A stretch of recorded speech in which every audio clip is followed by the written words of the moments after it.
Баршаңызға қайырлы күн, менің каналыма қош келіпсіздер. Сіздермен бүгін оразаның 6-шы күніне арнап әз-мәзірін ұсынамын. Міндетті түрде менің арнама тіркеліп, видеоны соңына дейін қарауларыңызды сұраймын. Бүгін ауызашарға өте тез дайындалатын тағам түрін дайындадым, және де осындай тәттілердің, бауырсақтардың дайындадым. Міндетті түрде толық рецепті менің YouTube арнамнан көре аласыздар. YouTube-қа кіріп, қолдап қойларыңызды сұраймын. Және де менің арнама тіркелуді ұмытпаңыздар. Арнама кіріп қарасаңыздар, неше түрлі тәттілердің, тағамдардың, торттардың, декордардың рецептерін алып. Баршаңызға ұстап жатқан оразаларыңыз қабыл болсын. Ең алдымен осы сметанник пирогын дайындап жатырмын. Ең алдымен қаймақ, жұмыртқаны және қантты салып, жақсылап араластырып аламыз.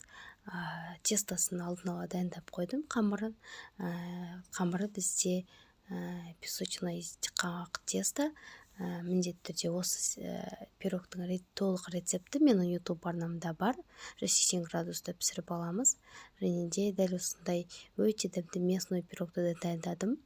Осында толық рецептісі менің YouTube арнамнан көре аласыздар.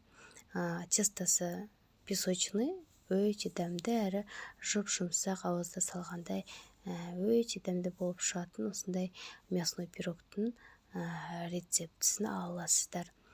Ішінде тартылған сиыр еті және картоп, және де дәл осындай восточный пирогты дайындадым.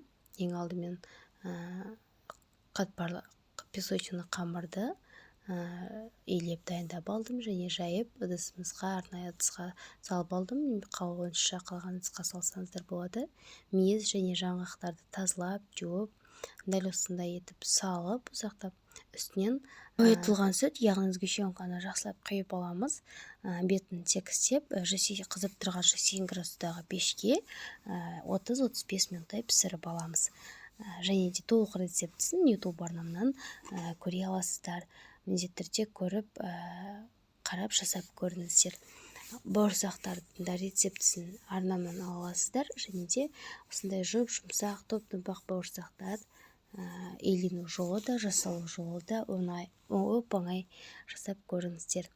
Міне біздің бауырсақтарымыз да әп-әдемі болып пісті. Және де алдын ала су қойып қойдым. Бізде осындай макарондарымызды салып пісіріп алатын. Менде дәл осындай спираль түрдегі макаронды салып, жақсылап қайнатып пісіріп аламын. 10-15 минутта тез пісіп шығады. Міне дәл осылай пісіп шықты. Және осындай тәрелкемізге салып дайындап аламыз. Алдын ала мен жуамызды турап, пиязымызды жақсылап ұсақтап турап, майымызды кішкене қыздырып алдым. Және де осы пиязымызды салып, жақсылап қуырып аламыз. Міне пиязды салдық, енді жақсылап осының бетін жауып тұрып, әдемілеп қуырып аламыз. Міне дәл осылай қуырылған кезде тартылған етті салып, жақсылап қозғап дайындап аламыз. Міне бізде тартылған етті жақсылап ұсақтап қуырып аламыз. Және де дәл осы қуырылған етті үстіне кішкене ғана томат пастасын салып, оны да жақсылап қозғап, үстінен мұздай суымызды қосып, және де дәміне қарай тұзымызды қосып, жақсылап қайнатып пісіріп аламыз. Біздің өте дәмді әрі өте тез дайындалатын тағамымыз дайын болды. Міне дәл осылай салмасы дайын болды. Осының үстіне қосып, дастарханға ұсынамыз. Сіздерге видеом толық ұнаған болса, міндетті түрде лайк басып, комментарий қалдыруларыңызды сұраймын. Осындай қазақ тіліндегі контенттерді қолдап қоюларыңызды сұраймын. Міндетті түрде менің арнама тіркелуді ұмытпаңыздар. Видеом сіздерге пайдалы болды деген ойдамын. Міндетті түрде қалған осы рецептерді, толық рецептерді менің YouTube арнамда бар. Барлық рецептерді көре аласыздар.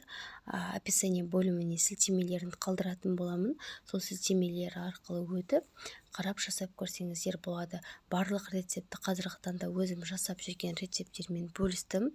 Өте дәмді әрі тез дайындалатын рецептер.